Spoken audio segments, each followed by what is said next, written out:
Welcome to Federal Rules of Evidence with Professor Pure. I am an actual law professor, kind of. I teach in a university in China. I teach legal English. I am a trial lawyer by experience. I was a criminal defense attorney in Texas for 5 years. I worked in a public defender's office in San Francisco for 3 years after that. And the rules of evidence have always been my strength as a lawyer. And when you go to law school, there's a lot of, there are things that they tell you that are true, which were not true for me. So, for example, I was told that the practice of law, unlike the movies, is basically boring. That was completely the opposite of the truth for me. My practice made the movies look boring. It was the wildest thing I ever did in my life. And that is true of a lot of public defenders and criminal defense attorneys. I remember when a friend of mine retired, she said, "If I live to be 100, I will always introduce myself by saying, I used to be a public defender." And that's absolutely true. A lot of the law is boring. And if you want to make yourself absolutely bored to death and waste your life in order to pay a mortgage, a law degree will let you do that. But if you want to go out and have the wildest ride you can have in any life, criminal defense and trial law is the way to do that. Another thing that was told in law school is they say, we make you sit down for these tests, like you have to know the law and be able to recall it all in a moment. But the truth is that you're going to be able to sit at your desk and think about these things, and then you'll be able to make a fully researched opinion, and that's really what lawyers do. That was another thing that was not true for me. I think that probably is also true for a lot of lawyers, that they actually don't have to know the law off the top of their heads. That's not true for trial lawyers. Trial lawyers need to know the law off the top of their heads. And I was once called, or trial lawyers, criminal defense attorneys, are sometimes called gunslingers. I'd been a lawyer a long time before anybody called me a gunslinger. But I immediately understood what it meant. A lawyer is often called a young gun, because the art of being a young lawyer is often called a young gun, because the art of lawyering involves being able to think about a complex issue very quickly and to respond rapidly with accuracy and timing. And that's mainly what the rules of evidence are about. I would say that if I could teach only one class in a law school, it would be evidence. Because everything else you can learn. Everything else you can go to the textbook and you can figure it out and you can take your time whenever you make a decision. But evidence, you have to have it at the ready in order to use it effectively. And so that's what this is about. And when you learn the rules of evidence, you learn them in a different way.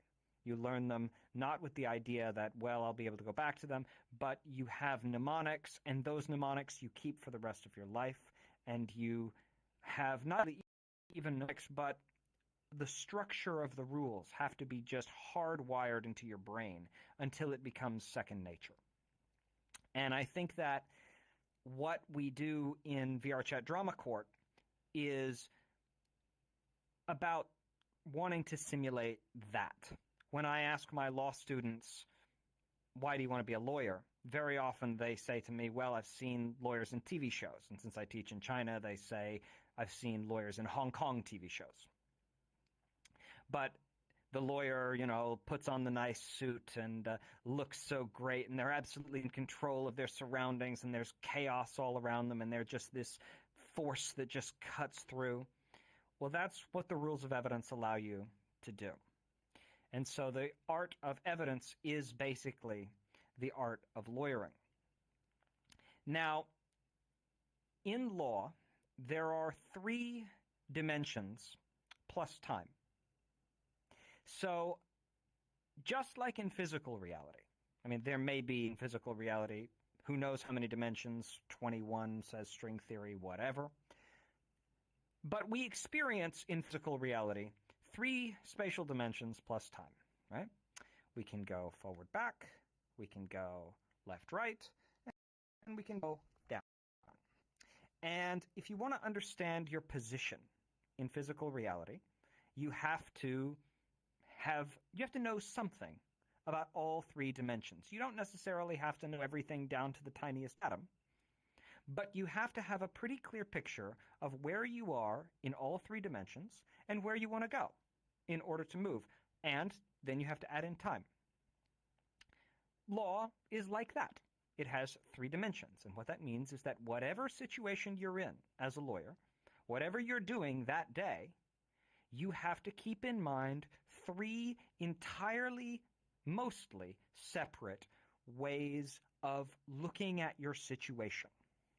The 3 ways of looking at your situation are substance, evidence, and procedure. Okay? Substance is the law as most people really should know it. Of course, most people don't know the substantive law either, but that's the idea, that philosophically, people should know the substance of the law. They should know that murder is a crime. They should know, if they're in a particular industry, what it is that's legal for them to do and what it is that's not legal for them to do. The substance is the do this, do that of the law, and if you do that instead of this, we're going to do this other thing to you. Okay? That's the substance of the law. And that be kept in mind at all times, obviously, because it governs what you do every minute of every day. But that's only part of it. And the rest of it is the domain of the lawyer. Actually, the substance is the domain of the lawyer too in practice, but in theory, substance should be the domain of everyone. But matters of evidence and procedure are the domain of the lawyer. Substance is the world as the law wants it to be. It is a picture of the law's ideal world. And I say the law's ideal world because it's not our ideal world.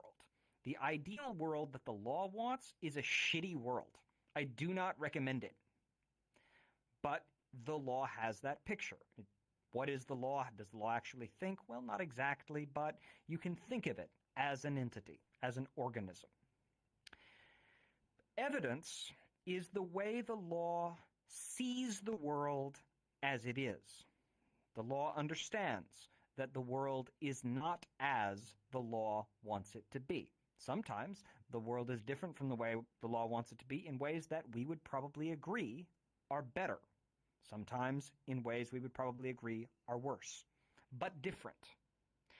Evidence is a way of processing information. So the rule about substance is this. This was said by Oliver Holmes, son of a bitch, not worthy of a statue, but yet he has a bust in my university. We do not deal in justice, we deal in law. That's a substantive statement. You could make an evidentiary statement to go along with it. You could say, we do not deal in truth, we deal in evidence. Evidence is a way by which the law thinks. And you can think of evidence functioning in the law in exactly the same way that a computer program functions. As a matter of fact, a courtroom is a computer. The first machines were made out of people, just like the first earth movers were bunches of slaves that hauled big bricks, and just like the first tanks were bunches of soldiers who held shields in formation. The first machines were made out of people. The courtroom is a computer made out of people.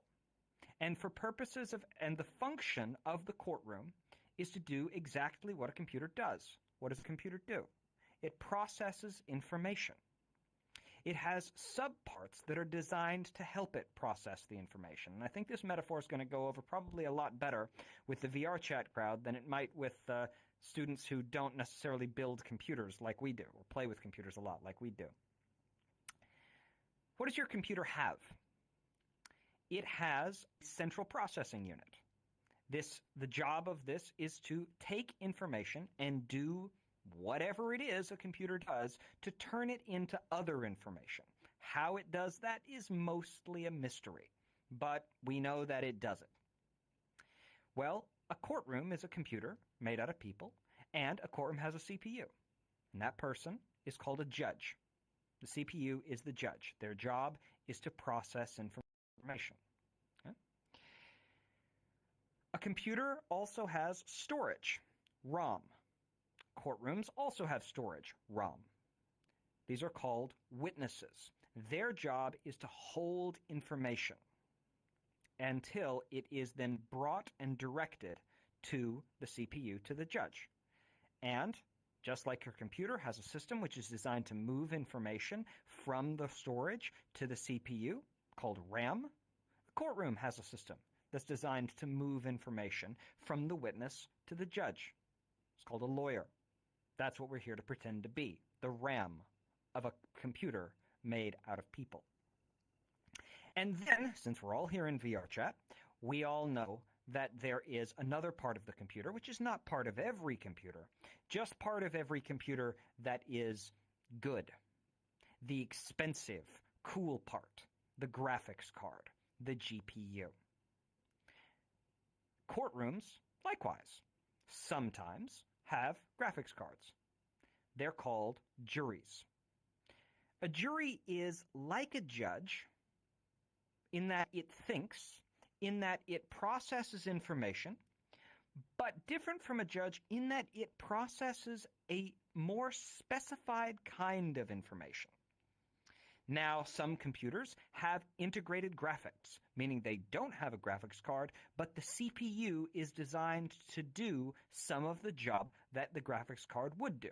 And of course, they don't do as good a job as if it had a graphics card, but they can get by. Okay? Some courts are like that. Most courts in China are like that. In the United States, that is true for probably the majority of cases, but not in the case of a full dispute. In the case of a major dispute, the norm in the United States, the law in almost every case in criminal cases, and the norm in a large but shrinking number of civil cases is to have a jury. And their job is to think about a particular kind of thing. Well, what is it that they think about? They think about basically the same thing your graphics card thinks about. Their job is to create a sense of what happened, to create a clear picture of reality. That's different from what your CPU does. Your CPU makes decisions, and the CPU may make decisions about what information to send to the GPU. It can be a gatekeeper. And the judge is that to the jury. The judge is a gatekeeper of information.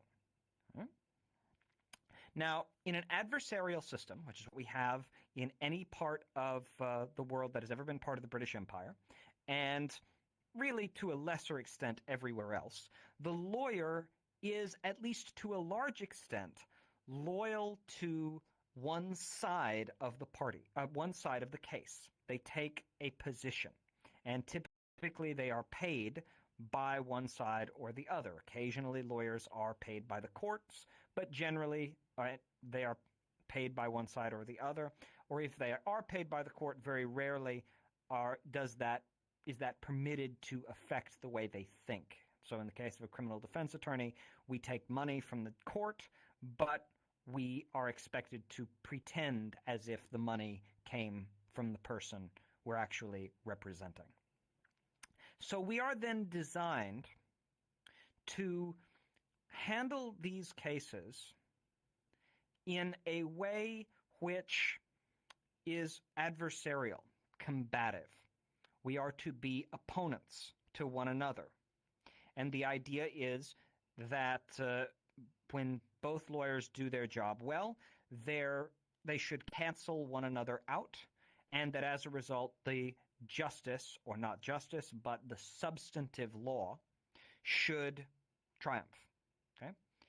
Now, evidence is the way that information is turned into something which can then be considered by the computer. And for purposes of simplicity, I'm going to assume that we have a jury. Assuming we have a jury, the purpose of evidence is to take, of the law of evidence, is to take information and filter it out, sort through what the jury gets and what they don't get. And who makes that decision? The judge. Okay? So that's the basic structure of how this works. Now, the law of evidence is different according to jurisdiction, and I'm going to be talking about the United States because the United States is where I'm a lawyer. In the United States, we have 50 states, and we have a federal government, and there may be other territories with sub-governments there, but generally those are run under the federal system. Now, almost every state uses a system of evidence which is based on the federal system. There were questions in earlier times of legal history where the rules of evidence were not codified. If you ever heard my lecture on the history of the common law, you know that in the beginning of the common law, back in 1066, basically nothing was codified. And little by little, the common law, which is the process by which judges just basically make up the law, was supplanted by codes. And I said codes in that case because that's not exactly what the rules of evidence are. It'd be more accurate to say positive law. There's a difference between rules and a code. The difference is that a code is a big enough book that if you hit somebody in the face with it, it would break their nose. And rules are a small enough book that if you hit somebody in the face with it, that they might hit you back. Whereas principles would be just a couple of pieces of paper, and if you hit somebody with it, they would just flip you off. Okay? The federal rules of evidence are based on rules. They are small enough that you can memorize them, but large enough that you have to take a class and have a bit of a specialized education in order to do so. That's how the federal rules operate. Of course, it's a law. It's passed by the federal legislature, but it was really written and decided by the courts, by the United States Supreme Court elsewhere. All right. Now, every state, except two that I know of, has taken the federal rules of evidence and made little changes here and little changes there, and then said, all right, now that's the Texas rules of evidence. All right, now that's the Colorado rules of evidence. The two exceptions to this are California and New York. California runs on a code, meaning the evidence code is in California big enough that you could break somebody's nose with it. Whereas in New York, it runs the other way. The New York evidence system runs on principles of common law, which in theory means that it's incredibly simple, but in practice, of course, means it's outrageously complicated because it's all decided and made up by the judge. But in both cases, California and New York, the basic principles of the federal rules of evidence apply. Therefore, if you want to know the law of evidence as it exists, you go and you read the federal rules of evidence. And you can find this. Just head to your DuckDuckGo is what I use, and type in federal rules of evidence, and you can head to I'm looking at one here, https://law.congress.gov Cornell, cornell.edu/rules/FRE. And that'll take you to the complete and updated list of the Federal Rules of Evidence. And it has 11 titles. And we're going to be spending some time on each one. This is our basic introduction class. We're going to explain how this functions. If you were to instead go to your search engine and type Texas Rules of Evidence, Florida Rules of Evidence, whatever, it would probably take you somewhere that would look a lot like the Federal Rules of Evidence. And if you were to line up the Federal Rules of Evidence right next to, let's say, the Texas Rules of Evidence, you would have to look really closely before you could tell that they were not exactly the same thing. Okay? So, therefore, when evidence is taught to law students, the Federal Rules of Evidence is what we teach. And when I teach evidence to my Chinese law students, it's the Federal Rules of Evidence that I teach. And when you take evidence in first-year law school, you're going to be learning the Federal Rules of Evidence. That, therefore, is what I'm going to be teaching. For purposes of VR chat, well, first of all, a lot of the games we play in VR chat are with people who don't want anything to do with the rules of evidence because, it's just a game, and, not even a game, but just wild play. And that's fine for them, but we know that there's a small subculture of people who try to take these cases and make them operate as would a real courtroom, and that's who I really expect will make up most of the people who come to my class here. So, therefore, we're going to be moving on with that. Okay. So, that brings me to the idea of rulings on evidence. And if I've got my Federal Rules of Evidence here, we can see 101. We don't need to mess with 101 right now. We may need it later. But before we find the rules, we don't really need the definitions that go in the rules. The purpose of the rules, this is something that I have never actually used. Maybe I should, but I've never heard any other lawyer use it. It says, 102, these rules should be construed so as to administer every proceeding fairly, eliminate unjustifiable expense and delay, and promote the development of evidence of law to the end of ascertaining the truth and securing a just determination. Does that mean, wait, but Professor Pure, you just said we deal in evidence, not truth. Didn't you just read 102, and doesn't it say that the point is to ascertain the truth and secure a just determination? Doesn't that mean that we deal in truth, not evidence? No, it doesn't. What it means is that this purpose statement is there as a way of resolving ambiguities. What I mean by that is, if you read something elsewhere in the rules and you don't know what something means, and you've got one way of understanding it that involves ascertaining the truth, and another way of understanding it that doesn't, then maybe the right way of understanding it is the way that ascertains the truth.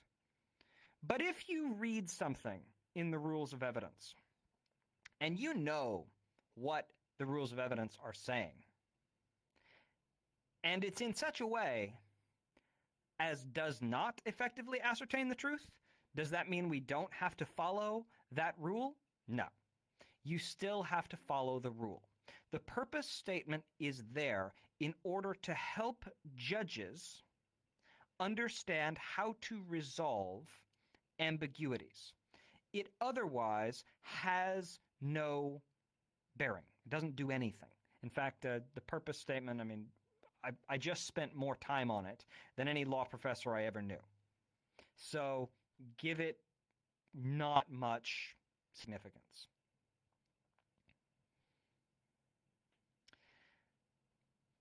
Now, I want to talk about Rule 103 because that tells us really what I think you're here to learn. You're here to learn, I think, how I can make an objection in VR Chat Drama Court. Well, that's the subject of the whole course. and this is just the first day. We're going to be working out the exact timing for when we'll do the rest of the course, but this being the first day, I'm not actually going to tell you what is or is not an objection yet. We may get to it by the end of the hour, we'll see. But Rule 103 gives you the basic structure for how courts process objections. Let's go back to the computer metaphor. Information comes in to the court. And it can come in a variety of forms, but usually it comes in the form of witness testimony. That is to say, a witness comes up, says, "I swear to tell the truth, the whole truth, and nothing but the truth." A lawyer asks them a question. They answer the question. Their answer is written down by somebody called a court reporter, and then that is information. Notice I didn't say evidence, information. As this happens, the lawyers should be sitting there listening to the question, mostly the question, to a lesser extent the answer. And they should be considering the rules of evidence, which I'll be teaching throughout this course. As they do that, they're going to say, that violates Rule 401. That violates Rule 603. Whatever. Now, of course, when the lawyer says this violates that rule, it may or may not, because the lawyer is not neutral. The lawyer's job is not to help the judge find the correct legal outcome. Okay, that's technically one part of the lawyer's job, but it's not what they're expected to do. They are expected, at least in the short term, to support their client within the bounds of the law. That doesn't mean that they go around and object constantly to every single thing, even if they have no basis for the objection. You have to have a basis for the objection. But having a basis for the objection is not the same thing as being correct. To have a basis for the objection means that you are not just throwing out word salad. So a lawyer has a professional obligation, and I, a while back, taught a class on the rules of professional responsibility. And I said in that class that you have an obligation to refrain from making what are called frivolous arguments. Well, an objection is an argument, which means that a lawyer has an obligation to not make them frivolously. What's a frivolous objection? Well, basically, it's an objection that is so way off that you know perfectly well that no one but a complete idiot could even think that that is an acceptable argument. And it's really difficult to actually make frivolous arguments if you know the rules of evidence and you're not just having a stroke throwing out word salad. This is particularly true in criminal cases. Because in criminal cases, at least on the side of the defense, it is the right of the defendant to demand strict proof of all accusations, even if doing so would otherwise be frivolous. What do I mean by this? I don't care how guilty your client is. It's never frivolous to plead not guilty. I don't care how strong the evidence against your client is. It's never frivolous to say they have not yet proven it beyond a reasonable doubt. Defense attorneys have this added protection to allow them to do their job. But even if you're not a defense attorney, you still have a wide range, because the rule of frivolous pleadings and frivolous arguments says that an attorney may argue for a reversal, modification, or expansion of existing law. A reversal, modification, or expansion of existing law. You know what that means? It means that if you know that the law is absolutely against you, and you say, "Judge, the law is absolutely against me, but you should change it anyway," that's arguing for a reversal. And that's not a frivolous argument. If you know the law is mostly against you, And you just think, well, you should change it just a little bit. I know it's mostly against me, but just change it just a little bit. That's not a frivolous argument. You can do that. If you know that the law doesn't really say whether you win or lose in this case, but you could kind of imagine this other part of the law growing in such a way, that's fine. As long as you tell the judge what the law is that you want to reverse, modify, or expand, it's not frivolous. And that means that objections can be made. The term is in good faith. Making a lot of objections is something which is most commonly done by young lawyers. When I was a young lawyer, I objected so much the judges hated me. But it was necessary, I felt. This is in the idea of if you compare a lawyer to a gunslinger, if you compare a lawyer to a soldier, this is the idea of being trigger happy. That, in war, in battle, the rookie is the one shooting, whereas the expert is the master is the one taking their time and so on. Well, young lawyers tend to object a lot. Why? Because the punishment for not objecting is the client suffer terribly. The punishment for objecting, as long as it's done in good faith, and it usually is basically nothing. Except that if you object too much, the jury may decide that they don't like you. That is not that big of a problem. I know it sounds like a big problem, but if you know how to manage it, it's not that bad. What you do is during jury selection, you come in and you perform a defense attorney technique called taking the sting out or disclosing your insecurities. You say to the jury, to the potential jury, while you're allowed to do this, ladies and gentlemen, I object like crazy. I know you've seen TV shows where lawyers are always objecting, and it's usually the bad guy who's objecting. But I do it because if I don't do it, my client could go to prison, and it could blow back on me. It could be my fault. And therefore, because I'm young, because maybe I'm not the best lawyer, go ahead. Tell them you're a bad lawyer when you're a defense attorney.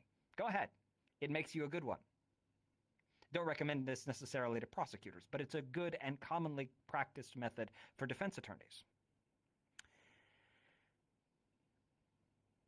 Therefore, ladies and gentlemen, I'm going to object a lot. And please, ladies and gentlemen, do not hold my objection against my client. Because they did, and don't say your client, by the way. Don't call your client your client. Call them by their name. First name. Unless they're way older than you, and then you can call them by their surname. But, let's say Manny is my client. Ladies and gentlemen, I object like crazy. And I know that you may think that I'm hiding something from you. What's happening is I want to give Manny here the fairest trial that I can. And I'm afraid, ladies and gentlemen, I'm afraid that if I make a mistake, if I miss an objection, that Manny may suffer and pay a terrible price. And I don't want to go through the rest of my life knowing that I made a mistake that cost Manny his freedom. But I also know, ladies and gentlemen, that if I object, you may think I'm hiding something from you. So please, ladies and gentlemen, if you think that I object too much, blame me. Hate me for it. But please don't blame Manny for it, because it's not his decision. And then you say to the jury, now, ladies and gentlemen, are you able to do that? Would you make me would you tell me, would you tell the judge, would you tell everyone in this community, would you say it on the record right here, that you would not hold my objections against Manny? And you get him to say it. And then from there, you're in a pretty good position. From there, you can object like crazy, which, okay, not like crazy, not literally like crazy, but object a lot. Now, why is this so important? Why do we do this? Well, we object for two reasons. Number one, we want to keep evidence out from the jury, but that's not the reason that we say. The reason that we say, and it's a real reason, is that we want to do something called preserving error. What do I mean by this? Okay, there was a time in American legal history when, if a lawyer failed to object to inadmissible evidence, and inadmissible evidence was admitted by the judge, and the jury heard it, and the party lost the case, it was the right of the party who had lost to appeal. This led to major problems in managing the appellate system. There are still major problems in managing the appellate system. But it used to be way worse. Because what, I won't say great lawyers, but let's say sharks. Let's say major corporate fixers. Big problem solver kind of corpo lawyers who back then, I mean, today you may be working, if you're, that kind of a lawyer, you may be working for Facebook or whatever. In those days, when you were that kind of a lawyer, you worked for railroads. So if you were a fixer for the railroads, and American legal history is full of stories of railroads getting sued and trying every crazy story, every crazy trick in the book to get out of it, then what you would do is this. A case would come before you, okay, you represent railroad, and you would look at it and you would try to find a way to trick the judge into admitting evidence against your client, which was bad, maybe not so bad that you would definitely lose, but bad enough that you might lose. And then you would try the case and just maneuver just a little bit to get the other side to make this mistake. And then rather than object, you would just sit there and let it pass. Then, in the event that you lost, you would go straight to the appeals.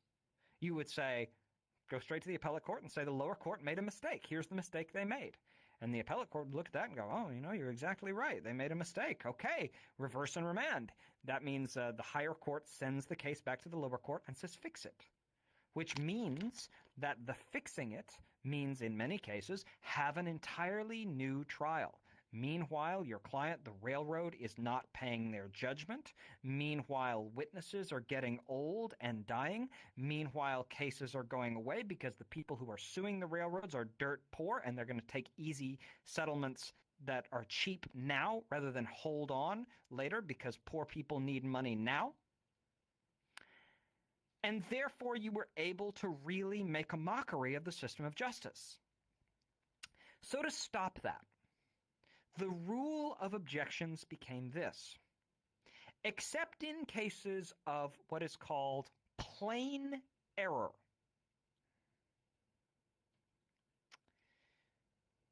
If you do not object, the courts will assume that you did not intend to object. What is plain error? It's complicated. Basically, what you need to know is two things. One, it's extremely rare. Number two, when plain error does exist, it is almost always something to do with a constitutional right. It's most likely happening in a criminal case, and it would be, something like calling the defendant to the witness stand, which, of course, violates their privilege against self-incrimination. That would be a flagrant violation of their constitutional right. That would probably be plain error. But short of something outrageous like that, plain error basically does not happen. And what that means is that if you don't object in trial, then when that case goes up to the appeals court will look at it and say, you didn't object. Therefore, you are not allowed to appeal. Now, there are good reasons why sometimes a lawyer would not object. Maybe you know perfectly well that if you object, even if you would win, the evidence would, they would just have to do something else. Like you want to say objection foundation because they have to ask this person one other question, but you know perfectly well that if they asked this person this question, they would answer in such a way as to lay the proper foundation. And anyway, the longer the other side's witness talks, the more screwed you are. So maybe you don't object. Maybe you let it go. A common answer that you hear from defense attorneys, which I pride myself on never making this excuse, but a common answer that you hear from defense attorneys to the question, why didn't you object? A common answer by defense attorneys who are trying to cover their asses, they will often say, I didn't want to call attention to it. They would say, well, you see, yes, that witness said this thing and it was bad for you, but if I said objection, then the jury would be paying more attention. And if I didn't say objection, then maybe they would just kind of let it wash over them. Well, I don't buy that in most cases. I mean, I have on one occasion actually seen a juror sleeping in court. It was not during the defense speech. It was during the prosecution speech because the prosecutor in that case was profoundly boring. But maybe that's a reason why you wouldn't object. Another reason why you might not object, maybe the evidence actually supports you. Maybe the other side doesn't know it. Maybe the other side thinks the evidence supports them, but actually you know how to interpret that evidence in your next move and you just want that evidence, so you just let it in. That's fine. You can do that. And the courts want to give attorneys the kind of license to make those decisions.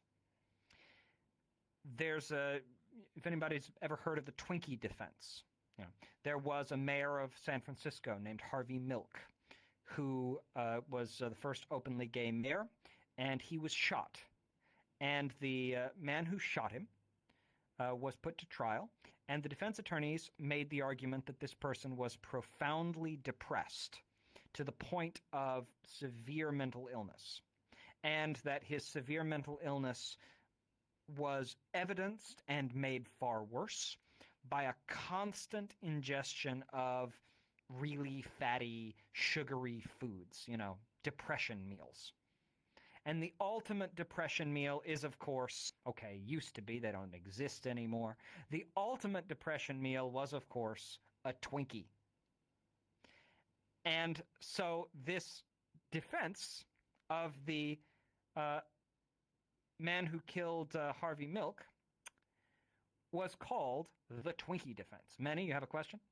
The Twinkies are actually back. All right.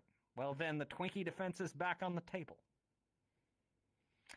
So it's been argued, so this is coming from a case, I don't know if it's actually Strickland v. Washington, but it's in the line of Strickland v. Washington, the ineffective assistance case, where it's basically admitted by the judge or argued by the judge that we, the courts, want defense attorneys to come up with the Twinkie defense. What do I mean by that? The Twinkie defense is madness, but it won. It's one of those strategies that is just crazy enough to work. We want lawyers to be free to make moves that are just crazy enough to work. And therefore, we don't have a lot of rules that involve sitting and telling a lawyer, do this, do this, do the other. This is getting a little better in some respects, because in some respects there's been a rise of what's called checklist thinking. There's a very good book I recommend called The Checklist Manifesto, and modern lawyers are beginning to live and operate by the principles in this book, by checklist. And I recommend it. When I was part of the public defender's office, they were, things operate by checklist, and big law firms typically operate by checklist. But a good checklist is not there to make you do things. A good checklist is there to make you think. It's there to make you ask the question, should I do this? And if you say, I shouldn't do this, and here's why, then that's fine. As long as you fill out the checklist, there's no wrong answer. Almost no wrong answer. But if you make an absolutely obvious mistake, so for example, I once knew of a case where someone was charged with a crime. This person was an immigrant to the United States from Mexico, and this person had a constitutional right to have the Mexican embassy notified of their arrest, and this was not done. And there was absolutely no excuse for not notifying the Mexican embassy of this. Okay, in that case, that's an ineffective assistance of counsel. But short of obvious, boneheaded, stupid, I forgot kind of mistakes, defense attorneys do not receive findings of ineffective assistance of counsel. If you do receive a finding of ineffective assistance of counsel as a defense attorney, then you don't get disbarred typically, but it's very common if you're appointed that you have to disclose that to every other judge you ever ask to have you put on the court-appointed list, and in some counties, in some areas, that means you don't get to be on a court-appointed list anymore. Furthermore, you might get sued if you screw up for malpractice, but these cases are very, very rare, because in order to do that, you have to get not just one lawyer, but usually several lawyers to agree that you made a mistake, because who knows whether a lawyer made a good decision or a bad decision other than another lawyer. And of course, nobody's going to sue a lawyer other than another lawyer. And many lawyers like suing other lawyers because they'll be shunned. They're seen as sort of cannibals by the profession. And therefore, lawyers are basically free to operate with a free hand and to accept the consequences of their actions, and their actions affect their clients. When you screw up as a lawyer, most likely you won't be the one who suffers for it. Most likely, it'll be somebody else. And that sucks. Seeing objections is the classic way in which a lawyer can screw up. Because if you don't object, remember how I said in a courtroom there is somebody, we don't have this person in VR chat court, I wish we did. We had somebody who writes down every single word that you say. Well, they put that out into something called the record. And when you appeal based on the record. Now, this is antiquated. There is no good reason for it today. As far as I can tell, the only reason that we do this is that the court reporters have a union, and they are concerned with protecting their job security. And the courts are pretty much good with allowing them to do that because they don't really have the budget. They don't really have the technical know-how, because appeals court judges are, generally speaking, not young people. They are kind of set in their ways. And so we really could simply videotape and audio record what happens in a courtroom. And when you appeal, you simply cut that little video and you write in your pleadings, 4 minutes in on day 3, the defense said this, and you show the video and they can watch the video. That would be a way of, we don't do it that way. Instead, we do it the way we did it before there was such a thing as a video camera, which is that somebody comes and writes down every single word that you say, and they operate like a machine to the point that if the judge does not say off the record, even if the judge means to say off the record, they still don't stop. And there's a famous case in corporate history of some judge who said to the lawyers, I know you want to argue that corporations are not people for purposes of the 14th Amendment, but I don't care. Don't talk about that. And forgot to tell the court reporter, stop writing it down. So we now know that this had happened. It's now part of history. That sort of thing does happen, that somebody, oh my God, are you writing this down? And once it's written down, it doesn't come out. Now, I know that we all hear on TV and we hear in drama court the phrase, can we strike that from the record? And yes, okay, we do actually say, can we strike that from the record?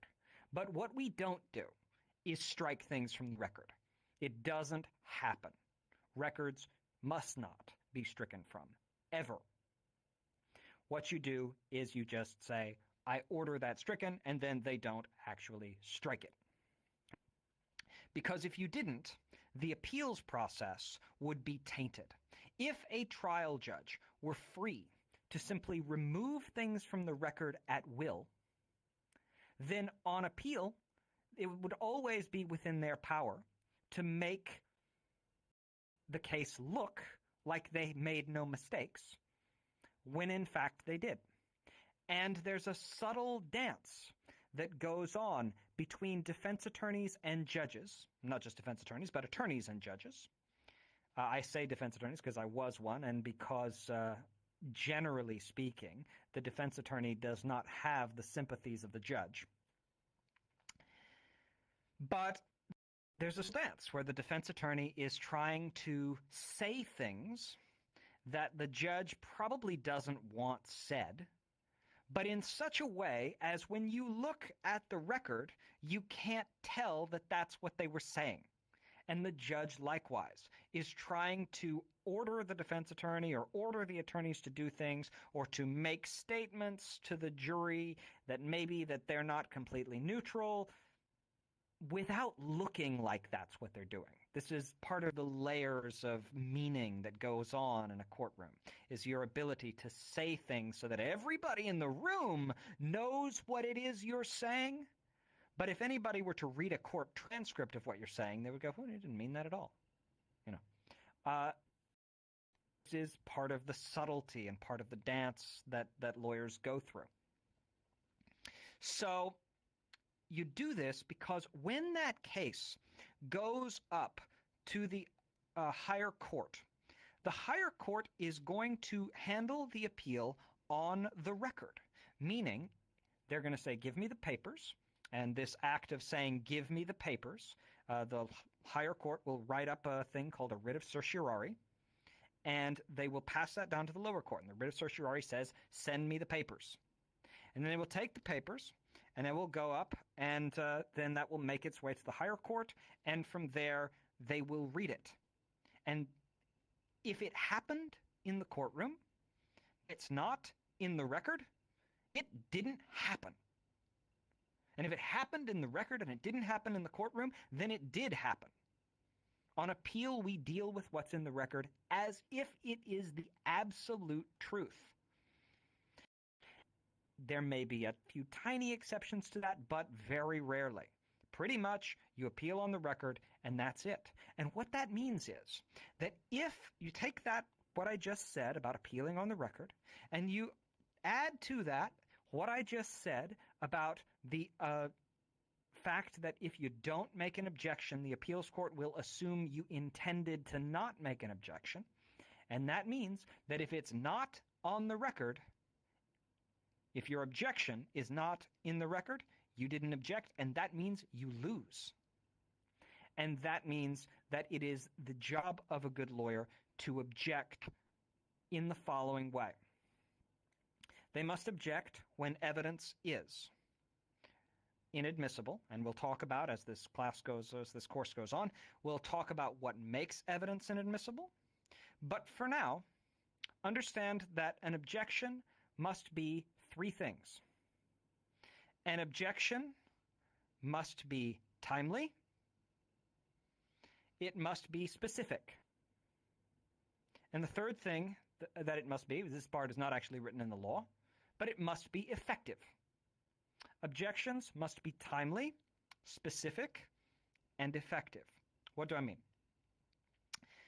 When I say that an objection must be timely, what I mean is that it must be made, generally speaking, after the question, but before the answer. Remember how evidence usually comes into a courtroom. It usually comes into a room by a witness saying, I swear to tell the truth, the whole truth, and nothing but the truth. And then the lawyer asks questions, and the witness answers. And I'm talking here about objections to the admissibility of evidence. There are a couple of other little objections that aren't technically to the admission of evidence, like objection non-responsive. But for the most part, one lawyer, lawyer A, is asking questions of the witness, and lawyer B is objecting. And when lawyer B makes their objection, that objection must come after the question, but before the answer. Why? Well, because the judge is supposed to rule on it. Once an objection is made, the judge will then say, the objection is good, which means the evidence is bad, and the word they'll use for that is sustained. Or they'll say the objection is bad, and therefore the evidence is good, in which case they'll say overruled. And that objection to ruling is what goes down in the record. And that record then, when or if it ever finds its way into an appeals court, the appeals court will then say the judge made a mistake or the judge didn't. Now, if you object and the judge says overruled, you have preserved error. There's a funny kind of mirror logic to this. For the purpose of preserving error, you want the judge to say you lose, because it's called preserving error. You need the judge's mistake to be clearly documented on the record, and if the judge says overruled and the judge should have said sustained, then on appeal you might have grounds for a reversal. Okay? But what if you say objection and the judge says sustained? Are you done? Well, in some cases you are. If you say objection and the judge says sustained, then you really have nothing to complain about. You won the objection. Well, there is something you might want to complain about. Because if the jury heard the judge say, heard the question, heard you object, heard the judge say sustained, then the jury may be sitting over there going, oh, the defense attorney doesn't want them to ask that question. That must mean the answer is bad for the defense attorney. Therefore, that question, had it been answered, would have been answered in a way that was bad for the defense attorney in this example. Therefore, I, the jury, will assume that the answer to that question, had it been answered, would have been bad for the defense attorney. Well, defense attorneys, and again, it's not always defense attorneys, but I'm simplifying here. Defense attorneys don't like that. You want to object, but you want to object in such a way as you don't suffer from the objection. Like I talked about at the beginning, how I come to the jury or how I would come to the jury and say, ladies and gentlemen, I object all the time. Please don't hold it against my client. Please don't hold it against Manny. That's fine. You can do it that way. But it still might not be enough. the jury might still mess it up. Or you might mess up the timing just a little bit, right? Because remember how I said at the beginning that a trial lawyer is often called a gunslinger? That's because of the issue of timing. Because you have to follow the thread of the conversation so tightly that you can, before an answer is given, but after a question is asked, know in advance that the question was not legal according to this complex set of rules that we have, and say objection and nail it. Well, you might get it wrong. You might not nail that headshot timing. And that means that the other person on the stand may actually say some information that's bad for your client that is illegal. Okay?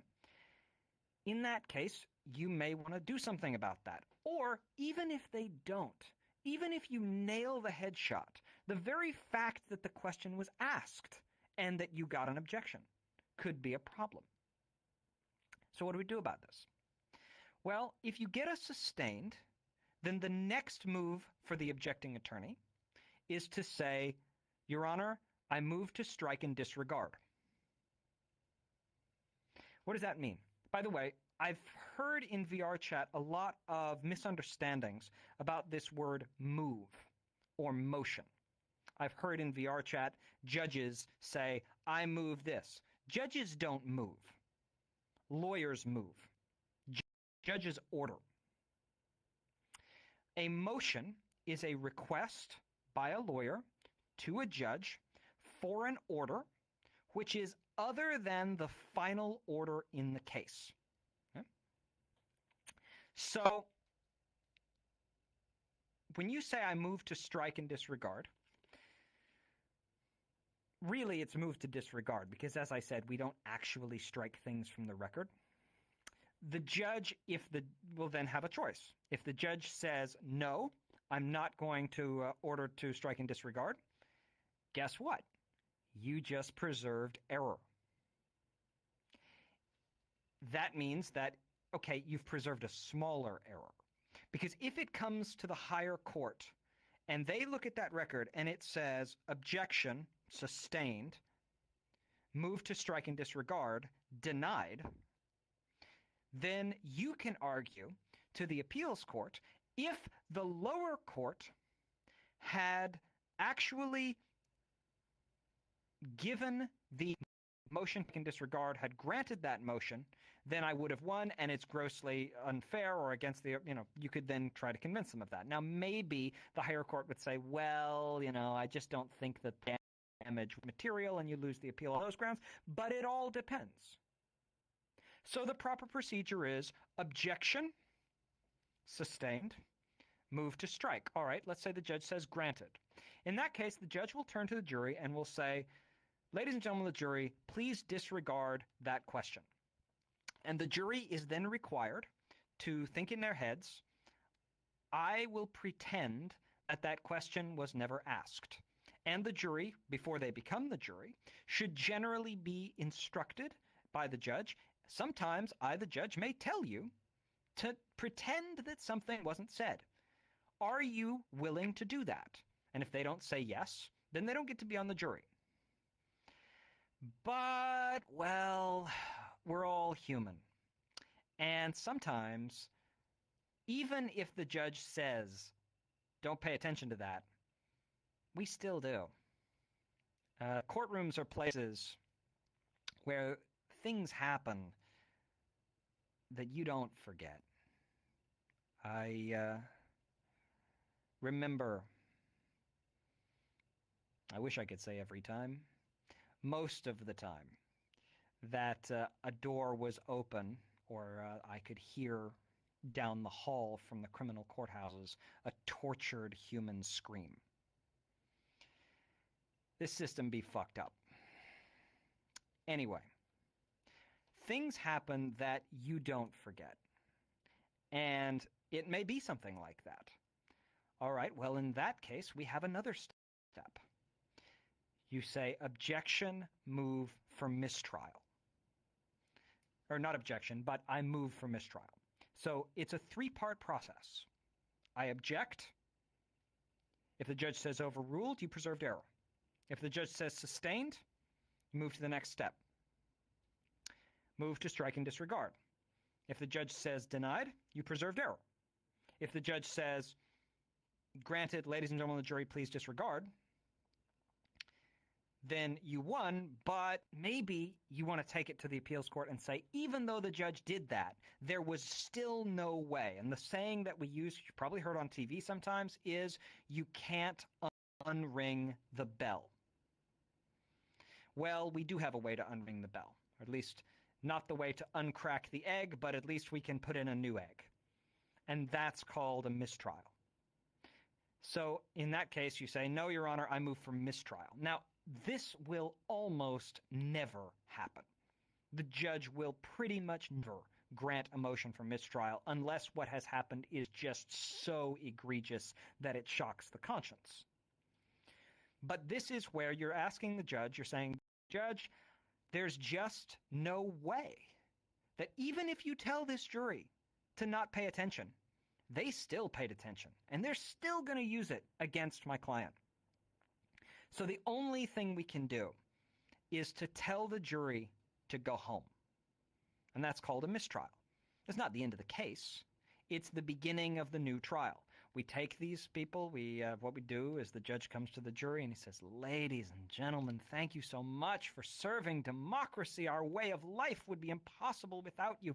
You're so wonderful, and we really think that you're fantastic citizens. Thank you so much. Please get a free cup of coffee and a donut on your way out the door. And then we go back to square one and we pick a whole new jury and we do the whole thing all over again. This is very, very rare, but in some cases, if the judge does not grant a mistrial, that is reversible error. So it's a three-step process to an objection. Objection.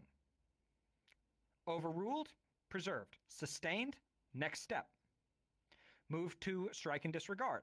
Denied, error preserved. Granted, jury shall disregard, next step. Move for mistrial. Denied, error preserved. Granted, thank you, ladies and gentlemen of the jury, goodbye. Now you really have nothing to complain about because you've just basically changed out the jury, replaced your whole computer, or at least the graphics card, in order to fix this problem. In some cases, you have to do that. We normally see that in cases where, the defendant's right to privilege against self-incrimination has been severely hampered or something like that. By the way, there's an alternative, because everything I've been saying so far about the procedure for objecting is assuming that the other side wants to bring in evidence which is illegal. But wait a minute. A judge might make a mistake not by letting illegal evidence in, but by keeping legal evidence out. There must be a mirror image to the objection procedure. And it is.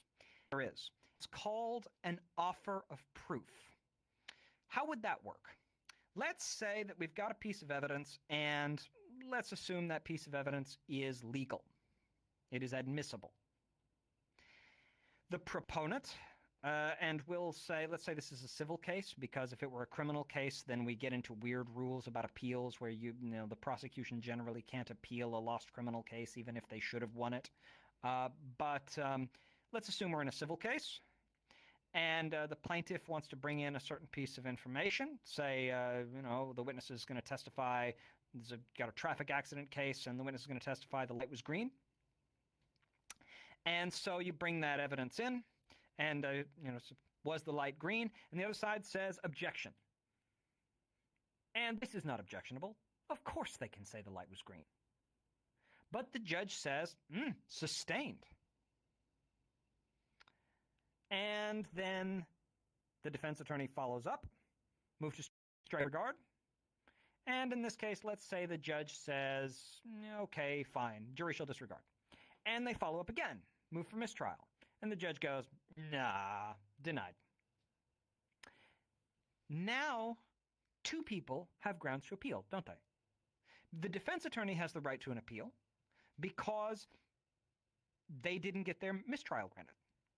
But also, the plaintiff's counsel has the right to an appeal because they had this extremely useful piece of evidence, and now they're going to lose the case because it didn't get brought in. Surely, they must have some grounds for appeal too.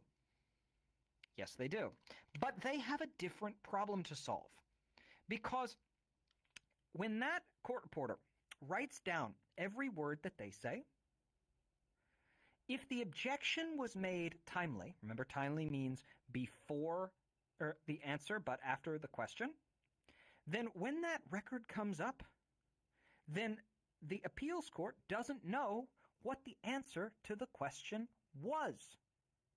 If they don't know what the answer to the question was, how can they say that this piece of information that the plaintiff's counsel is complaining they didn't get to bring in was any good? Maybe it would have made them lose harder. And therefore, how can the appeals court figure this out? And for this, we have the mirror image of the objection, the offer of proof. Here's what happens next. The plaintiff's counsel then says to the judge, "May I make an offer of proof?" In theory, the judge should immediately, okay, not really, the judge, but for purposes of the example, the judge should tell the jury, "Ladies and gentlemen, we'll be right back with you. We're going to head off to my office for a minute. Head back to judge's chambers. Or, ladies and gentlemen, let's take an early lunch. You guys go off there. Have some free pizza." And then the lawyers and the judge sit there, and the judge and the court reporter as well. And the judge says to plaintiff's counsel, "All right, you wanted to make an offer of proof. Go ahead." And then the plaintiff's counsel says, "Your Honor, I believe that if the witness had been allowed to answer the question, was the light red or green, the witness would have said the answer was green." And the judge says, "Thank you very much. Is there anything else you'd like to add?" Plaintiff's counsel says, "No. Thank you very much. That's your offer of proof." And this statement by the plaintiff's counsel gets written down into the record, and now when it gets to the higher court, when the plaintiff's counsel then says there was a violation of the laws of evidence, I should have the right to a retrial because this evidence was unlawfully kept out. Now they know what the evidence that was unlawfully kept out was, and therefore they can make a decision on the appeals. Okay? Now, back to the question of objections. Objections must be timely and must be specific. When I say specific, I mean you must specify which law has been broken. You can't just come and say objection. You have to say which law has been broken. Well, the best, most specific way of doing that, and this is pretty common in California, is that they will object by number, because these rules, or in California code provisions, have numbers. They're numbered. And you can say objection 403, objection 602. You can do it that way. And if you have a level of specificity, great. That's not really the way I've practiced. It's not really my personal style. I prefer to do it by the concept. And that's fine. You can do it by the concept. So usually there's one word which will stand in for a given rule. And as we carry on with this course, we'll be learning what those rules are and the words that stand in for them. Objection, relevance. Objection, prejudice. Objection, hearsay. Objection, confrontation. Now, you can make multiple objections in one go. Sometimes a piece of evidence actually violates multiple rules at the same time, or at least you have a good faith basis for thinking that a piece of evidence violates multiple rules at the same time, and you just string them together. So in a criminal case, pretty much every time that you say objection hearsay, you also say objection confrontation. And I think my personal record for how many objections I can string together in one is 5. Objection, no, 6. Objection, relevance, prejudice, hearsay, confrontation, authentication, best evidence. By the end of this course, you will know what all of those things are. But that piece of evidence may violate all of those rules, and then when you object on multiple grounds, the judge is supposed to go, okay, does it violate?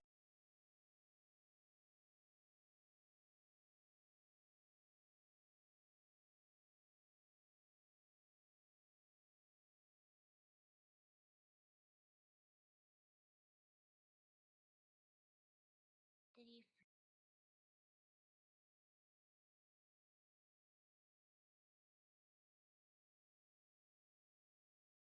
Here. I think he froze. Yep, there he goes. Anarchy. Well, alrighty. Oh He'll no. be back. Alright, everyone. Now we're gonna learn I'm just gonna edit about this rocks. too. I'm just gonna edit this too. So Uh-huh. also We got I wouldn't write anything here if I were you. Big rock, Please don't. Yeah. little rock. Thank you very much. Alright. Thank you very much. Where was I? That's it. I was just about to wrap it up. We were almost done. Okay. I could just clip it up. What was the last thing I said? I don't remember Wait, actually. let me I erase the noticed. rocks. Okay. So, anyway, to conclude, the objections must be timely, they must be specific, and they must be effective. What does effective mean? Effective means they must be loud enough that the court reporter stops writing down what's being read and the witness stops talking, and that everybody in the room pays attention to you. That's what's meant by an effective objection. And that has had us running for, about an hour and 15 minutes. And I think that's plenty of time for a VR chat for a VR chat class. And it's a good place to stop. Any questions?